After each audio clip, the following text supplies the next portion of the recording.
इस पर हमारी नजर है कि आम आदमी पार्टी प्रेस कॉन्फ्रेंस कर रही है, आइए वो भी सुनते हैं। 3 महीने की बेसिकली कैलकुलेशन अप्रैल 1 से लेके जून 30 तक का 2021 में 21 और 22 के साल को देखते हैं जब आप, तो 539 करोड़ रुपए था।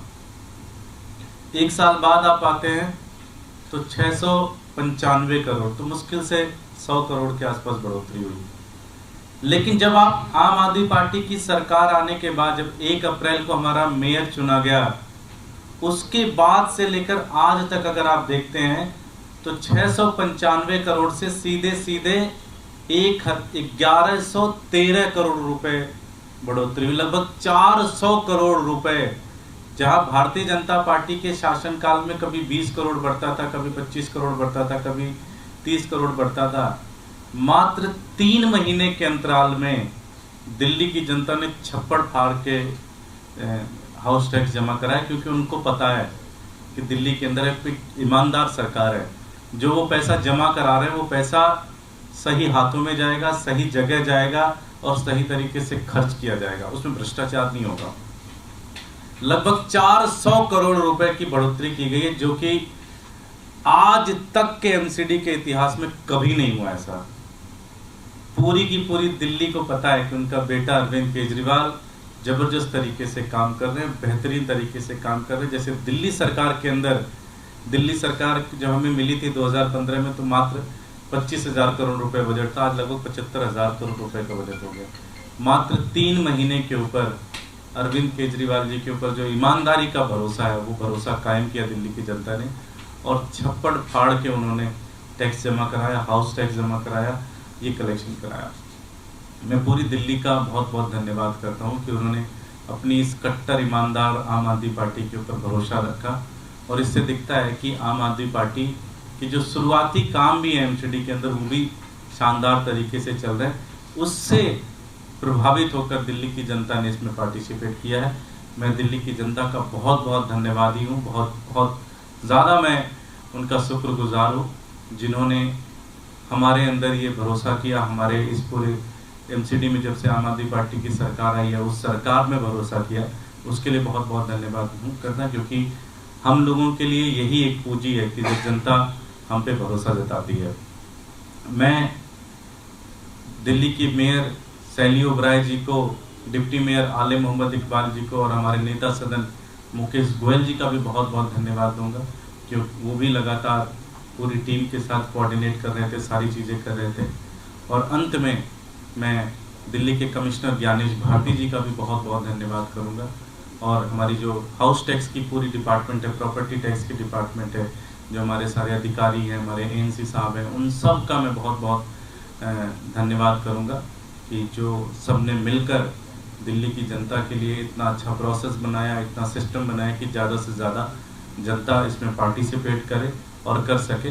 मैं फिर से ये बहुत बहुत धन्यवाद दूंगा कि जहां भारतीय जनता पार्टी के शासनकाल में 20 करोड़, 25 करोड़, 30 करोड़ रुपए का हाउस टैक्स और प्रॉपर्टी टैक्स का बढ़ोतरी होता था, मात्र 3 महीने में दिल्ली की जनता ने 400 करोड़ से ज़्यादा की बढ़ोतरी की है। मुझे पूरा भरोसा है कि अगले 2-3 साल में आप देखेंगे कि एमसीडी भी अपने पैरों पे खड़ी हो चुकी होगी, उसको भी पैसे के लिए कहीं जाने की ज़रूरत नहीं पड़ेगी, और एमसीडी भी पहली बार प्रॉफिट में आके काम करना स्टार्ट कर देगी।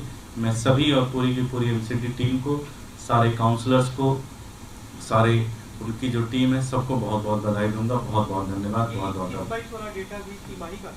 तिमाही का सर 539 करोड़ था 21-22 का, 22-23 का 695 और 23-24 का 1113, मतलब। तो थैंक यू। कोई प्रश्न है तो?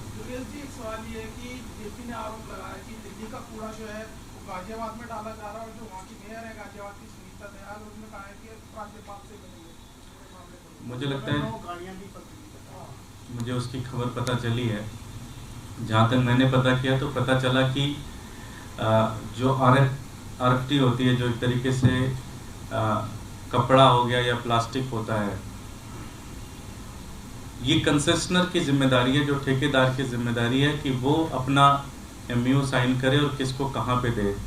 जो बताया जा रहा है वो बताया जा रहा है कि गाजियाबाद में कोई कंपनी है, उस कंपनी के साथ उनका टाई अप था और उस कंपनी को ले जाकर वो कूड़ा वहाँ देते थे। तो मुझे नहीं पता कि इसमें किस तरह की पॉलिटिक्स आ रही, इसमें तो नॉर्मली सब कुछ है। हालांकि फिर भी उसके बाद भी हम लोगों ने इसमें एक पूरी जांच का आदेश दिया कि भाई इसमें आप बताएं कि क्या हुआ है, कहाँ गलती हुआ है, अगर कोई किसी ने उसमें गलती किया होगा तो उसके ऊपर कार्रवाई होगी। कंपनी थी क्या बीजेपी के कार्यकाल के दौरान ही टेंडर किया होगा? अब इन सब चीज़ों में ये उसी समय की है, ये सारी कंपनियां जो टेंडर्स हैं उसी समय के चले आ रहे हैं।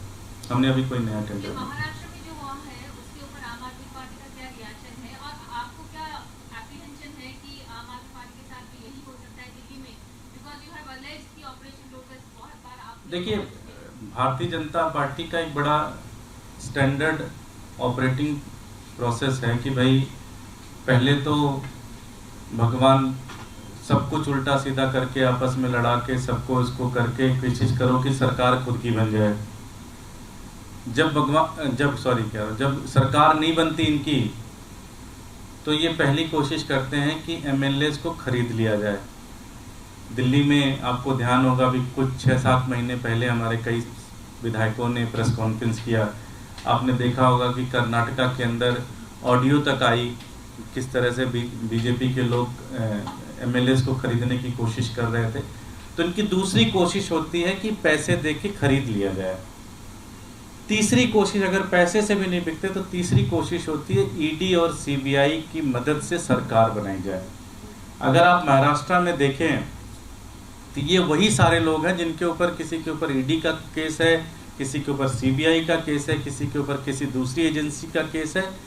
इन सारे लोगों को फिर ब्लैकमेल करते हैं और ब्लैकमेल करके पार्टी ज्वाइन कराते हैं। ये इनका बड़ा एक तरीके से एसओपी है, बड़ा एक वेल डिफाइंड इनका एक प्रोसेस है जिसके तहत ये पूरे देश के अंदर ये ऑपरेट होते हैं।